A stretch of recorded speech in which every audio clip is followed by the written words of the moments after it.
Online में है और ऑफलाइन में, आप सबों को मसीह अभिवादन, जय मसीह की। मेरे प्रियो, हम लोग लगातार सुन रहे थे एक वचन को। वो वचन था स्पिरिचुअल लाइफ, आत्मिक जीवन के बारे में हम बता रहे थे। आत्मिक जीवन लगातार हम 2-3 बार बोल चुके हैं आत्मिक जीवन के बारे में। अभी आपको मालूम चला एक उद्धार पाए हुए व्यक्ति आत्मिक जीवन जीने चाहता है, और हम लोग चाहते हैं आत्मिक जीवन जीना, वचन पढ़ना, प्रार्थना करना और प्रभु के साथ चलना। लेकिन आज मैं आपको यह बताना चाहता हूं, जब आप और हम निर्णय कर लेते हैं आत्मिक जीवन चलने के लिए, शुरू कर लेते हैं, हम लोग वार में, युद्ध में होते हैं। इसलिए आज मेरा सब्जेक्ट है स्पिरिचुअल वॉरफेयर, आत्मिक युद्ध। अभी तक हम लोग आत्मिक जीवन सुन लिए, आज सुनेंगे आत्मिक युद्ध। हालेलुया। आइए मेरे साथ खोले। आज मेरा शीर्षक है स्पिरिचुअल वॉरफेयर, हिंदी में आत्मिक युद्ध। इफिसियों की पुस्तक 6वां अध्याय 12वां पद, कोई भी जोड़ से पढ़ सकते हैं। इफिसियों की पुस्तक 6 अध्याय 12वां पद। क्योंकि हमारा यह मल युद्ध लहू और मांस से नहीं, परंतु प्रधानों से और अधिकारों से और इस संसार के अंधकार का हाकिमों से, वो दुष्ट आत्माओं की आत्मिक सेनाओं से जो आकाश में। हालेलुया। आइए हम लोग प्रार्थना करें। पवित्र प्रभु, हम लोग धन्यवाद देते हुए तेरे पास आते हैं। पिता, आज के इस समय तूने कलीसिया में आज ये वचन को रखा, वचन के द्वारा तू हम लोग के साथ क्या बोलने चाहता बोल। पवित्र आत्मा, तू हमारा शिक्षक मददगार है। आत्मिक युद्ध में हम लोग को क्या करना है, आज तू मदद कर। सुनने वाले हर एक को हृदय में तू काम कर। यीशु, पवित्र आत्मा तू हमारा शिक्षक है, मददगार है, समझने शक्ति, बोलने हर एक में तू आशीष कर, यीशु का नाम में, आमेन। हालेलुया। हम फिर एक बार पढ़ने चाहता हूं 6 का 12, सुनिएगा।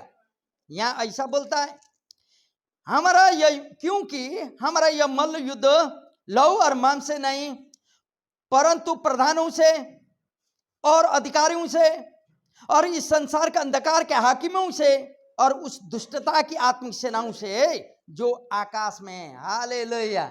मेरे प्रियो, शारीरिक हथियारों के द्वारा ये लहू और शरीर के अनुसार हमारा युद्ध नहीं है। जो उद्धार पाए हुए लोग हैं, जो दिन आपने यीशु प्रभु को उद्धारकर्ता रूप में ग्रहण किए, घुटना टेके, मेरा हृदय का मालिक स्वामी प्रभु यीशु तू है बोल के आपने ग्रहण कर लिए, आप प्रभु यीशु का बेटा या बेटी बन गए, आप बाइबल अध्ययन करने लगे, कलीसिया जाने लगे, प्रार्थना करने लगे, तब आप युद्ध में तैयार हो गए। एक आर्मी का ट्रेनिंग में जैसा आप तैयारी हो गए मेरे प्रियो। तब यहां बोलता अंधकार का वह आत्मिक सेनाओं से तेरा युद्ध है, बोलता। हालेलुया। आत्मिक सेना जो इफिसियों का पुस्तक बोलता, आकाश के नीचे, पृथ्वी के ऊपर, उस जगह में रहते हैं जो चीज, क्योंकि एक मसीहों का शैतान और दुष्ट आत्माओं की सेनाओं के साथ आत्मिक संघर्ष होते ही रहता है। हर दम कोई भी चीजों में आप प्रार्थना करने शुरू कीजिए, कोई ना कोई चीज शुरू होता है, भूख लगता है, कुछ होता है, कहीं डिस्टर्ब, बाइबल पढ़ने लगे, कोई ना कोई होता है, क्योंकि आप आत्मिक युद्ध में खड़े रहते हैं मेरे प्रिय। और अंधकार की ताकत, जो दुष्ट आत्माएं, जो आत्मिक सेना का बारे में हम बता रहे हैं, अंधकार की ताकत जो दुष्ट आत्माएं, चाहे आप कोई भी नाम से पुकार सकते हैं, जो आपको धोखा देता है। और यहां बाइबल बोलता है संसार का सरदार, बोलता है योना की पुस्तक 14 अध्याय 16 अध्याय, योना की पुस्तक 12 अध्याय देखेंगे तो खोलने की जरूरत नहीं।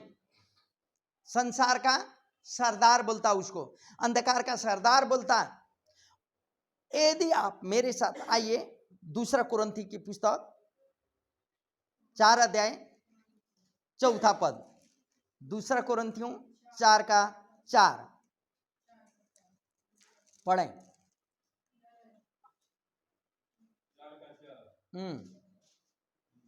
और उन अविश्वासियों के लिए नहीं, 2 कुरिन्थी बस, हाँ पढ़िए।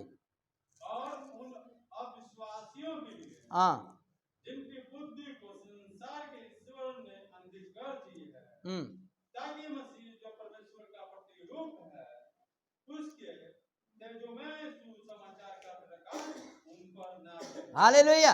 मेरे प्रियो, ये क्या करता? जो आज्ञा को न मानने वालों को बल प्रदान करता है। किसको? जो आज्ञा पालन नहीं करते हैं, परमेश्वर का आज्ञा को पालन नहीं करते, उसको बल प्रदान करता है। आज गिरजा नहीं जाने से क्या हुआ? प्रार्थना नहीं करने से क्या हुआ? चलो उधर जाएं। तो ये क्या करता? अंधकार का शक्ति, जा भाई चर्च नहीं जाके क्या फायदा हो, आज जाके क्या फायदा हुआ, चलो आज काम में जाओ, कलीसिया नहीं जाना। बल कौन दे रहा है? शैतान का, वह अंधकार का शक्ति आपको बल दे रहे, मत जाओ आज, तेरा बहुत व्यापार होगा, तेरा बहुत काम होगा, आज नहीं जाओगे तो ठेकेदार हटा देगा, बहुत कुछ बोलेगा। यहाँ हम लोग किसका आवाज सुन रहे हैं?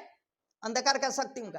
तो वो बल देता है, जो आज्ञा पालन नहीं करते हैं उसके लिए बल देता है वो। क्योंकि फिर हम एक बार पढ़ रहे हैं, और उन अविश्वासियों के लिए, अविश्वासी कौन? यीशु के ऊपर विश्वास नहीं करने वालों के लिए, या दूसरा आत्मा है बल्कि उसको विश्वास नहीं करने वालों के लिए, यीशु है बल्कि विश्वास नहीं करने वालों के लिए, जिनकी बुद्धि इस संसार के ईश्वर ने अंधी कर दी है, ताकि मसीह जो परमेश्वर का प्रतिरूप है उसके तेजस्मय सुसमाचार का प्रकाश उन पर न चमके। Hallelujah, hallelujah. न जाने। अंधकार का शक्ति, आत्मिक सेना का काम क्या है? सुसमाचार को न सुनना, सुनने न देना, और जो आज्ञा पालन नहीं करते उनको बल प्रदान करना। पहला योना की पुस्तक पढ़े तो 5 अध्याय, पहला योना 5 का 19, यहाँ ऐसा लिखता है, पहला योना 5 का 19, first John, epistle John chapter 5 verse 19।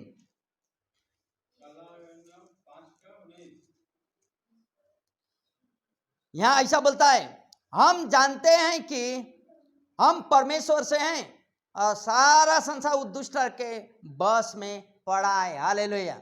अभी समझ लिए हैं मेरे प्रियो, क्यों आत्मिक युद्ध होता है आप और मेरा? क्यों आत्मिक युद्ध होता है? क्यों आप और मैं गिर जाते हैं? सॉरी, क्यों आप और हम उठ नहीं पाते हैं? क्योंकि हम लोग अंधकार का आत्मिक सेनाओं का बस में हैं।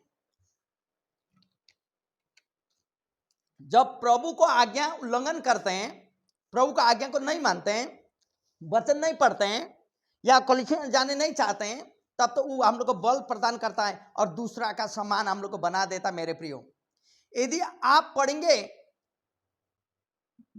जेनेसिस, उत्पत्ति का पुस्तक 3 अध्याय, वहां पाएंगे परमेश्वर की इच्छा का भी विरोध करता है आत्मिक सेना। उत्पत्ति की पुस्तक 3 अध्याय 1 से 7, परमेश्वर का जो इच्छा का विरोध करता है। मालूम है, हम लोग का बहन गवाही बता रही थी, आपने याद किए कि नहीं? जब हम कुछ करने चाहते हैं रोक देता है। परमेश्वर का योजना का, परमेश्वर की इच्छा का भी विरोध करता। पढ़े उत्पत्ति की पुस्तक 1 से 7। परमेश्वर ने जितने पशु बनाए थे उन सब में सांप धूर्त था, जितने बनेले पशु बनाए थे उनमें से। और उसने स्त्री से कहा, हाँ, क्या सच है कि परमेश्वर ने कहा है कि तुम इस वाटिका के किसी वृक्ष का फल ना खाना? हाँ, स्त्री ने से उससे कहा, इस वाटिका के वृक्ष का फल हम खा सकते हैं, पर जो वृक्ष वाटिका के बीच में था हाँ उसके फल के विषय में परमेश्वर ने कहा है कि ना तो उसको खाना, हाँ, ना उसको छूना, उसको खाना नहीं, मर जाओगे। जो दिन खाओगे उस दिन तुम मर जाओगे। उसने स्त्री से कहा, तुम निश्चय ना मरोगे, हाँ वरन परमेश्वर आप जानता है हाँ, कि जिस दिन तुम उस फल खाओगे उसी दिन तुम्हारी आंखें खुल जाएगी, हालेलुया, वाले गुरु का ज्ञान पाकर परमेश्वर को तुम हो। आमेन। सुनिए यहाँ क्या बोलता है, स्त्री ने कहा तुम निश्चय न मरोगे। तब सर्प ने स्त्री से, वरन परमेश्वर आप जानता है कि जिस दिन तुम उसका फल खाओगे उसी दिन तुम्हारी आंखें खुल जाएगी और तुम भले और बुरे का ज्ञान पाकर परमेश्वर के तुल्य हो जाओगे। अतः जब स्त्री ने देखा कि उस वृक्ष का फल खाने के लिए अच्छा और देखने में मन भाव और बुद्धि देने के लिए चाहने योग्य है, तो अब तो उसने उसमें से तोड़कर खाया और उसने अपना पति को भी दे दिया, पति ने भी खा लिया। तो अब उन दोनों की आंखें खुल गई और उनको मालूम हुआ कि ये नंगे हैं, इसलिए उन्होंने अंजीर के पत्ते जोड़े और लंगोटे बना लिए। हालेलुया। मैं यहाँ कह रहा हूं मेरे प्रिय, परमेश्वर की इच्छा का भी विरोध करता है। परमेश्वर ने कहा था खा सकते हो लेकिन एक वृक्ष का फल नहीं खाना, और इसने बोला न छूना भी बोला है, बोला झूठ बोलती। मेरे प्रियो, कई बार परमेश्वर का जो योजना है उसका विरोध में शैतान काम करता है। मालूम है, कई बार हम लोग अपना योजनाओं को रख लेते हैं और परमेश्वर का योजनाओं को हम लोग नहीं जान पाते हैं, कारण हम लोग प्रार्थना में उसका आवाज को सुन नहीं पाते हैं। लोग लीडर अगुआ जैसे कहते हैं वैसे हम लोग मान लेते हैं, लेकिन यहां परमेश्वर का वचन बोलता यदि आपको परमेश्वर का इच्छा का विरोध कर रहे थे, आप अंधकार का शक्तियों का वश में हो रहे हैं, उसका विरोध में खड़े रहना होगा। मेरे प्रियो, जब आप और हम जानते हैं कि आप और हम हमारा जीवन में परमेश्वर का योजना हो रहा है, परमेश्वर का इच्छा हो रहा है, हम लोग उसका विरोध में खड़े हैं, तब तो हम लोग को केयरफुल रहना होगा। यदि आप पढ़ेंगे मत्ती की पुस्तक 3 अध्याय, सुसमाचार मत्ती 3 38 39 38 और 39।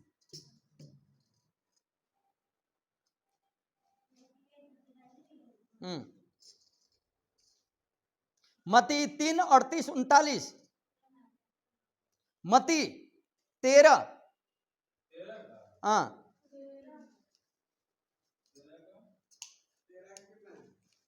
38 39। संसार है अच्छा बीज राज के संतान और जंगली बीज दुष्ट के संतान। जिस बेरी ने उसको बोया वह शैतान है, कटनी जगत का अंत है और काटने वाला स्वर्गदूत। हालेलुया। बोने वाला कौन है? वचन क्या बोला 38 में?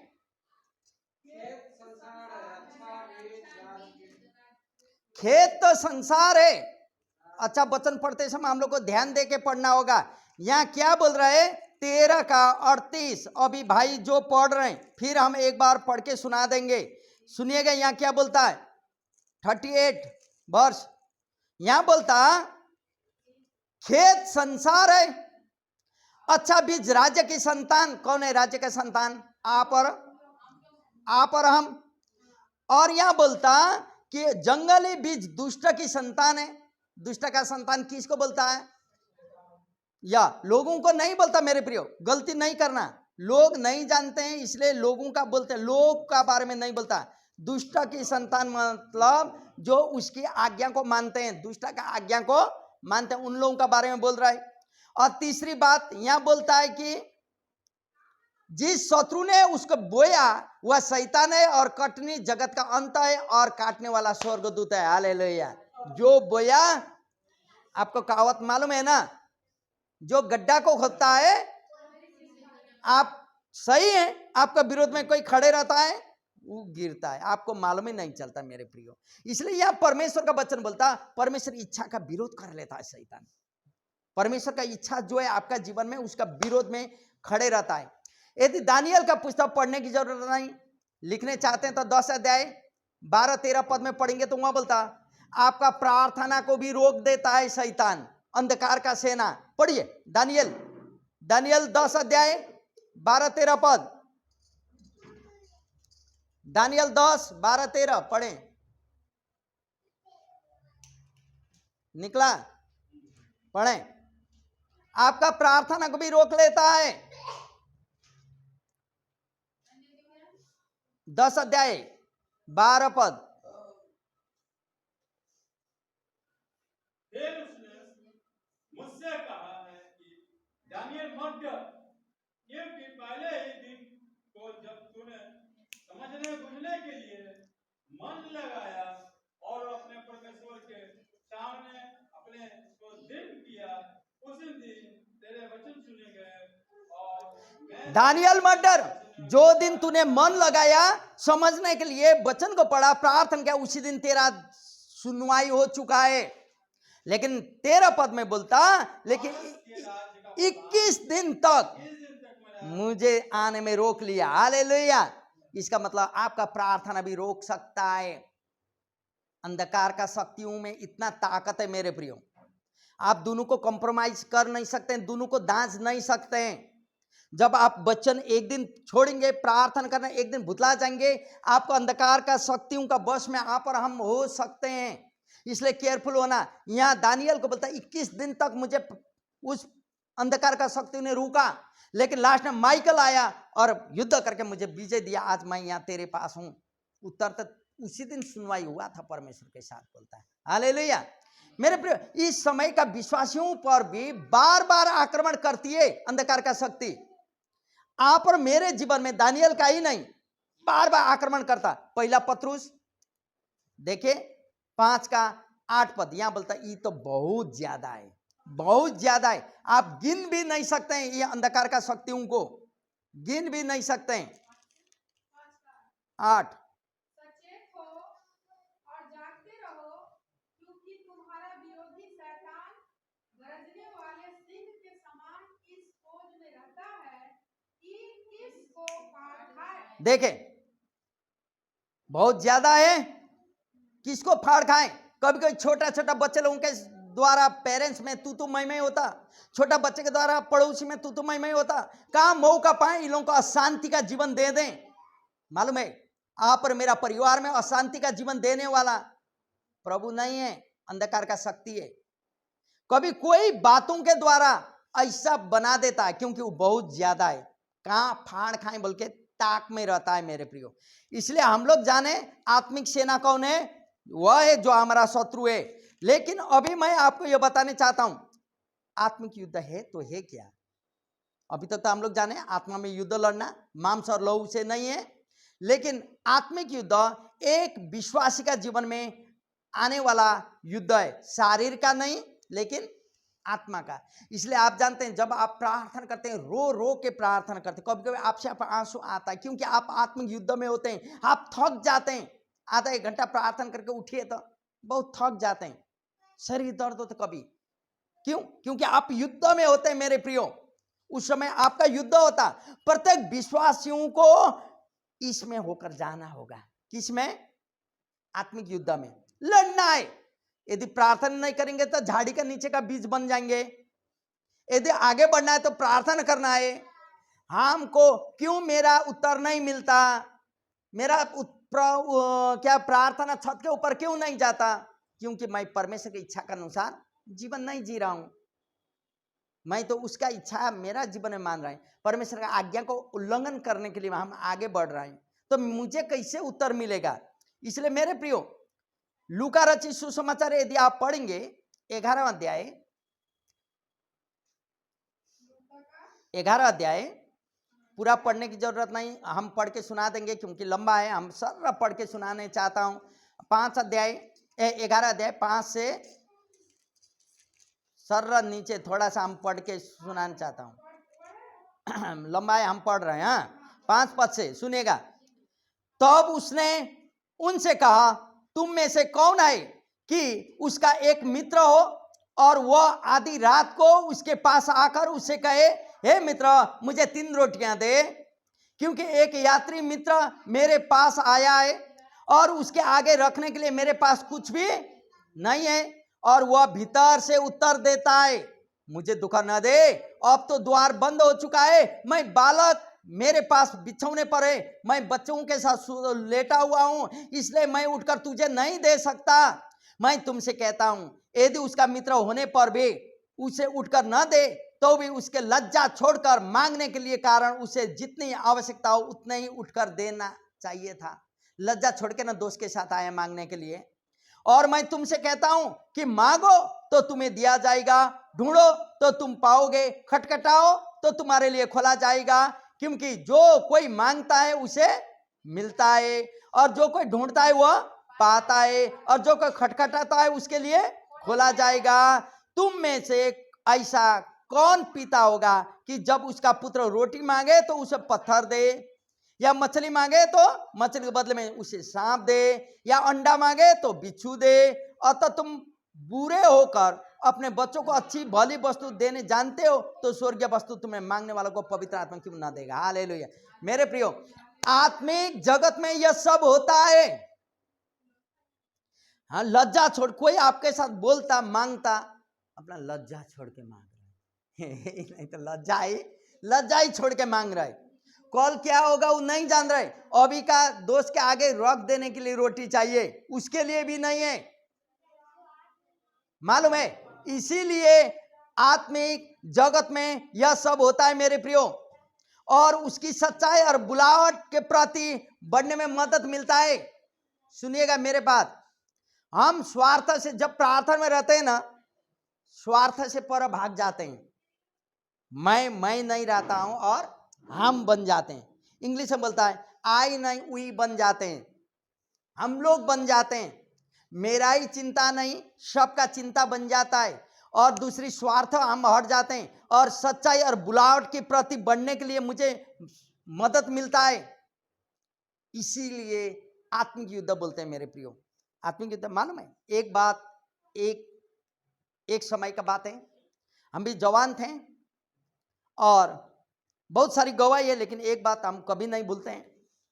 एक नया बहन गाय को खरीदी थी, और हम तो दोस्त के पास गए थे, और रात को ये गाय दोने गई, लात मार दिया।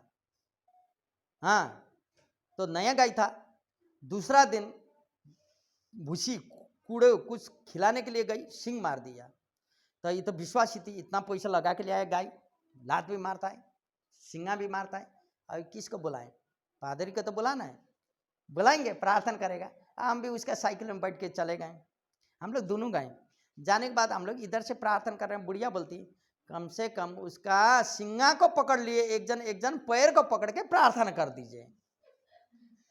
एक तो रात में गए, दूसरा तो वो बोलता हारने वाला गाय का, मारने वाला गाय का सिंगा पकड़ना, लात मारने वाला गाय का पैर छूना।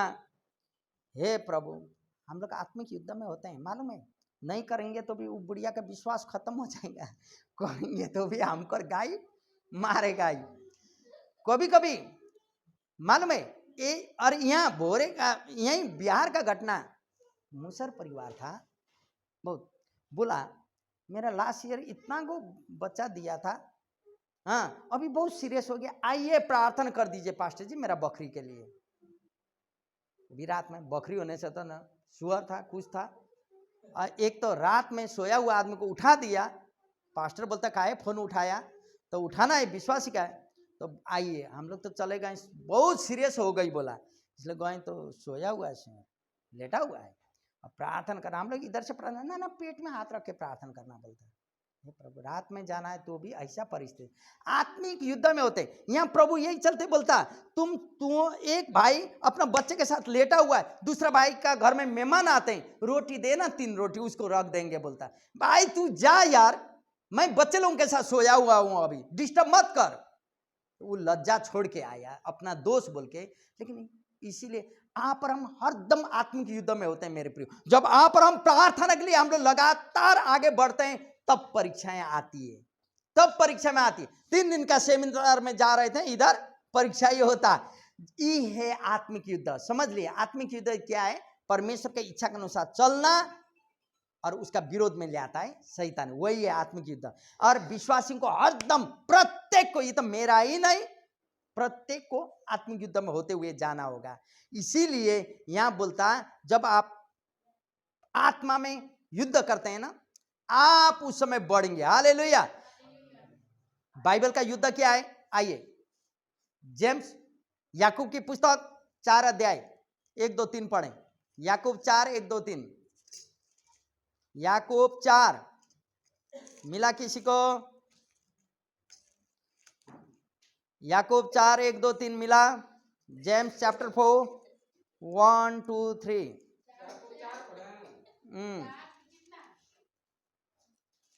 याकूब 4 1 2 3।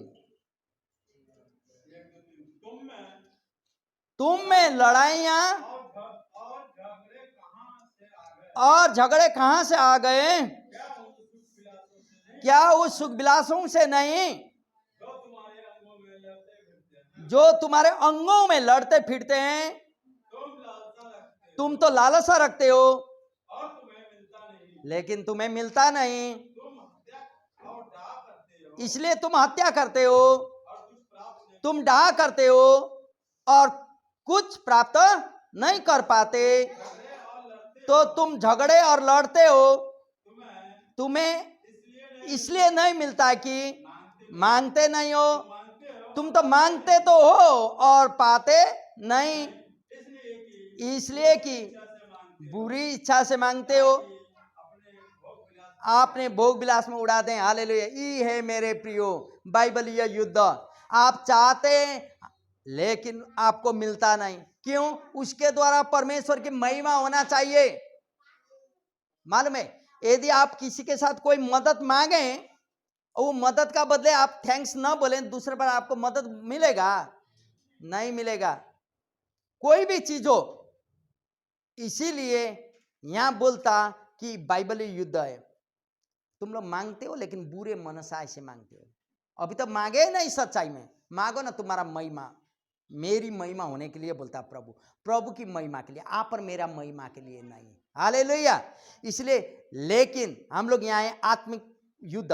आत्मिक युद्ध में जाने के लिए रोमी का पुस्तक 13 अध्याय, रोमी 13 अध्याय 12 पद पढ़े। रोमियों का 13 का 12 पद। यहाँ क्या? हाँ हाँ, रात बहुत बीत गई है। नहीं नहीं, 13 का 12। 13 का 12 रोमियो। हाँ हाँ, रात बहुत बीत गई है और दिन निकलने पर है। इसलिए हम अंधकार के कामों को त्याग कर ज्योति का हथियार बांध लें। इसीलिए हम अंधकार के कामों को त्याग कर ज्योति का हथियार बांध लें। 14 पद, 14 पद।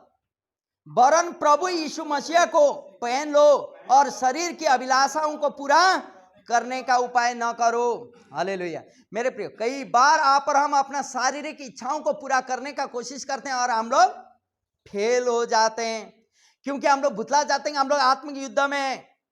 इसीलिए हम अंधकार के कामों को छोड़ते हुए ज्योति का हथियार को बांध लेना होगा। आइए, ज्योति का हथियार क्या है? इफिसियों की पुस्तक 6 अध्याय, इफिसियों 6 अध्याय 10 से 18 तक। 6 इफिसियों 6 का 10 से 18 तक। निदान प्रभु और उस शक्ति के प्रभाव में बलवंत बनो। कितना पद पढ़ रहे हैं? इफिसियों 6 का 10। हाँ, इसलिए प्रभु में और उसकी शक्ति के प्रभाव में बलवंत बनो परमेश्वर के सारे हथियार बांध लो और परमेश्वर के सारे हथियार बांध लो कि तुम शैतान की युक्तियों को सामने खड़े रह सको। तुम परमेश्वर का क्या शैतान के सारी युक्तियों के सामने खड़े रह सको। क्योंकि हमारा ये युद्ध मल युद्ध लहू और मांस से नहीं, परंतु क्योंकि हमारा यह मल युग मांस और लहू से नहीं, प्रधानता और अंधकार का आत्मिक सेनाओं से हम लोग पढ़ चुके हैं। पढ़िए। इसलिए परमेश्वर का सारे हथियार बांध लो कि तुम बुरे दिन में इसलिए परमेश्वर का सारा हथियार बांध लो कि तुम बुरे दिन में सामना कर सको और कुछ पूरा करके स्थिर रह सको। तो सत्य से अपनी कमर कस मेरे पीछे बोले मेरे प्रियो, इसीलिए सत्य से अपनी कमर कस कर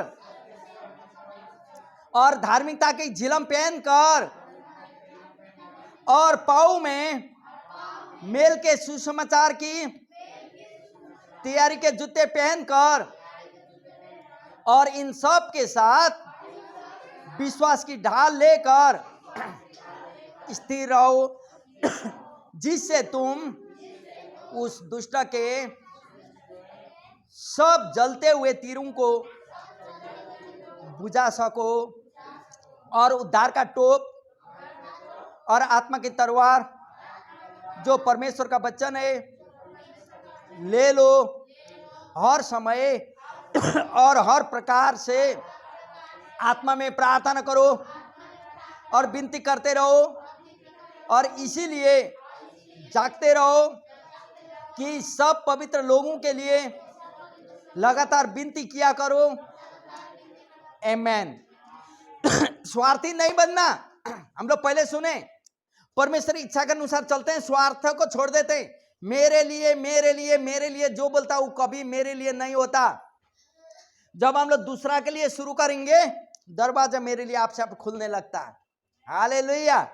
इसलिए इफिसियों में बड़ी हथियार जो है ना, उद्धार का टोप, सत्यता का कमर कस, झिलम पाटा, सुसमाचार का तैयारी का जुत्ती, सारा जितना है हथियार रोमी सेना के लिए जो था उसी का उल्लेख किया। उस समय मालूम है बहुत भारी होता था। बोला रोमी सेना का जो हथियार था बहुत भारी होता था, और ये लोग कभी कभी खोल के रख देते थे, और जैसे ये लोग रख देते थे वही समय शत्रु आता था और जीत लेता, ये लोग हार जाते थे। मेरे प्रियो, कभी कभी आत्मिक हथियार को हम लोग नहीं बांधते। हम लोग जैसे सेना खोल के रखता है वैसे हम लोग रख देते हैं और हम लोग पराजय हो जाते हैं। मालूम है क्यों मेरा नहीं मिलता? हम लोग पराजय हो जाते हैं। हमारा प्रार्थना क्यों नहीं जाता? क्योंकि हम लोग हथियार को खोल के रख लिए, नहीं तो परमेश्वर का वचन का तलवार लिए, नहीं तो प्रार्थना रूपी कवर हम लोग कर लिए। इसलिए जो सैनिक खोल के रखता था भारी हुआ बोल के वो हार जाता था, पराजय होता था। वैसे आत्मा के जगत में भी आपका आत्मिक हथियार यही कार्य को करता है। सुने, जैसे भौतिक हथियार रोमी सैनिकों के लिए काम करता था, वैसे आत्मिक हथियार आप और मेरे लिए काम करता है।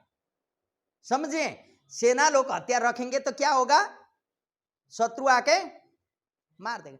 आप और हम आत्मिक युद्ध में हम लोग को भी हथियार को रखना नहीं, पहन लेना है, हरदम तैयारी रहना है। किसी को मौका मिलता है सुना लेना है। सुसमाचार का तैयारी का जूता है ना, उद्धार का टोपा आप पहने है ना, लोगों को आपको दिखाई देना चाहिए, आप उद्धार पाएंगे।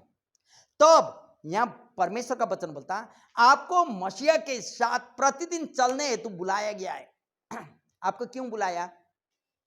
प्रभु ने क्यों बुलाया? आपका पड़ोस में देखिए, आपका जात भाई में देखिए, आपसे धनी मनी, आपसे हिष्टा पुष्टा, आपसे पढ़ा लिखा लोग क्यों नहीं है, लेकिन उन लोगों को नहीं बुलाया, आपको बुलाया। क्यों? कभी आप सोचें, मेरा भाई लोग इतना अच्छा नौकरी करता है, इतना अच्छा, उन लोगों को क्यों नहीं बुलाया? मेरा बहन लोग इतना सुंदर है, क्यों नहीं बुलाया? क्या प्रभु मेरे लिए खाली मरा है? लेकिन प्रभु बोलता उन लोगों के बीच में से आप और मुझे बुलाया ताकि मसीह के साथ हम लोग चल सकें। लेकिन आपको हथियार धारण करते हुए अंधकार का शक्तियों से लड़ना है मेरे प्रियो। Without weapons you can not fight with your enemy. जो हथियार है उसका अलावा आप शत्रु के साथ कभी युद्ध कर नहीं सकते। आपका हथियार शत्रु से बचाने के लिए ही नहीं, शत्रु का सारा कानों को या शत्रु को नष्ट करने के लिए सक्षम है। हालेलुया। इसीलिए आप आत्मा का तलवार, मालूम है आपको, जो परमेश्वर का वचन है एक आक्रमण हथियार है। जब आप प्रार्थना करते हैं ना, प्रभु तेरा वचन में यह लिखा है, बोलिए। प्रभु तूने यह कहा है, बोलिए। सुनेगा। हालेलुया। आत्मा का तलवार परमेश्वर का वचन जो एकदम आक्रमण करता है। आपको परेशानी हो गया, प्रॉब्लम हो गया, आप बोलिए प्रभु तूने यह कहा है यो कर। प्रभु अवश्य आपको करेगा मेरे प्रियो, क्योंकि खाली बचाना नहीं, उसको नष्ट भी कर सकता है। इसलिए आज मैं आपको उत्साहित करने चाहता हूं, क्योंकि आपको सांसारिक कार्यों में फंसना नहीं होगा। मैं बार बार बोलता हूं, बार बार परमेश्वर का वचन 2 तिमोथी 2:4 पढ़ें तो हम आपको क्यों बोलते हैं कम से कम प्रभु के लिए एक दिन समय निकालना, क्योंकि आप अंधकार का शक्तियों का बस में नहीं, प्रभु का बस में आना होगा।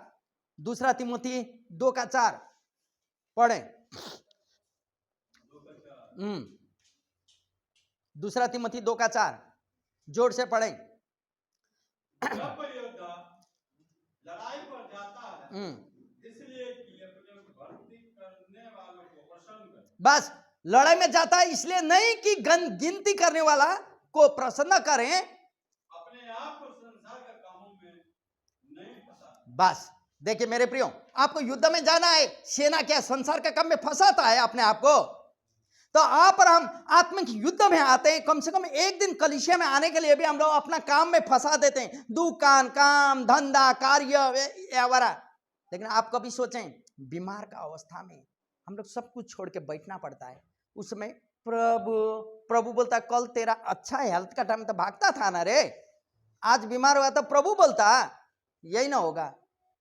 इसीलिए यहाँ परमेश्वर का वचन यही बोलता कि एक सेना संसार का कार्य में नहीं फंसाता, बर्बाद समय नहीं करता।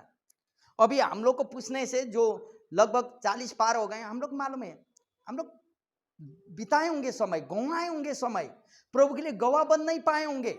लेकिन आज मैं आपको उत्साहित करने चाहता हूं, आप और हम समय कम से कम प्रभु का आज्ञा को पालन करना है तो उस दिन प्रभु को दे दें और ज्योति का हथियार धारण करें। बोलता मेरे प्रियो, आपको एक वचन पढ़ें, रोमी 13:12, जो पढ़ चुके हैं इसीलिए फिर रिपीट करें।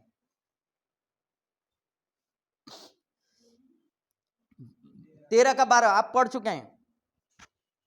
ज्योति का हथियार को बांध लेना। बीत गई है रात मेरे प्रियो, अभी तक जो भी किए हैं, सुनिए वचन, रात बीत गई, जो भी अभी तक आप किए कर लिए, अभी बच्चे का बाप बन गए, नानी बन गए, दादी बन गए, अभी संसार का जिम्मेवारी आपको आ गया है, बीत गया रात। अभी अंधकार का काम को छोड़ दें, संसारी कार्य को छोड़ दें और हम लोग आत्मिक हथियार को बांध लें। हालेलुया। मेरे प्रिय, जो भी हुआ आज तक हम बुतला जाएं, हम लोग आत्मिक जीवन जीने चाहते हैं तो आत्मिक युद्ध में है। हालेलुया। इसलिए मेरे प्रिय, आज हम आपको यह उत्साहित करने चाहता हूं, प्रत्येक दिन आप और हम आत्मिक युद्ध में, तो आत्मिक हथियार को धारण कर लें, क्योंकि हर क्षण हम अंधकार का शक्तियों के साथ युद्ध करते रहते हैं। मेरे प्रिय, युद्ध करते रहते हैं। आपको लगता है ना कल तो संडे है, लेकिन बोल देता, ऐसा बोलता है कि फलान जगह में जाने के लिए बोलता है, और नहीं जाए तो भी मेरा पैसा खत्म, जाए तो भी कलीसिया खत्म। अभी यहाँ एक आदमी यहाँ बोलता दूसरा दिन जाना कलीसिया, यहाँ दूसरा आदमी बोलता ना ना ना, परमेश्वर का आज्ञा को उल्लंघन नहीं करना, आज का पैसा कल मिलेगा। अभी हम लोग किसका बात सुनेंगे? कल का कल देखे जाएगा, आज का तो चाहिए ना। हाँ, तो हम लोग हार जाते हैं, यही हारने का। इसलिए मेरे प्रिय, आज मैं उत्साहित करने चाहता हूं, संसार भर में जहां भी आप सुन रहे हैं, वीडियो को देख रहे हैं, मैं आप लोगों को यही बोलकर उत्साहित करने चाहता हूं मेरे प्रियो, आप और मैं एक आत्मिक युद्ध में है तो संसार का सेना जैसे अपना समय को बर्बाद नहीं करता, तैयारी रहता, हरदम एकदम रेडी में रहता, वैसे आप और हम भी आत्मिक हथियार को बांध लें और हम लोग भी युद्ध के लिए तैयार हों, क्योंकि संसार का अंधकार का आत्मिक सेना आप और मेरे पीछे पड़े हुए हैं। एक नहीं है मेरे प्रियो, बहुत सारे हैं। इसलिए हम लोग जब आत्मिक जीवन में आगे बढ़ने खोजते हैं, आत्मिक युद्ध में हो जाते हैं। When we start to live spiritual life, then we start to fight, means warfare, spiritual warfare itself, it will be coming in our life. मेरे प्रियो, आप तैयार रहें। मैं आपको यही बोलते हुए उत्साहित करने चाहता हूँ। प्रभु आपका आशीष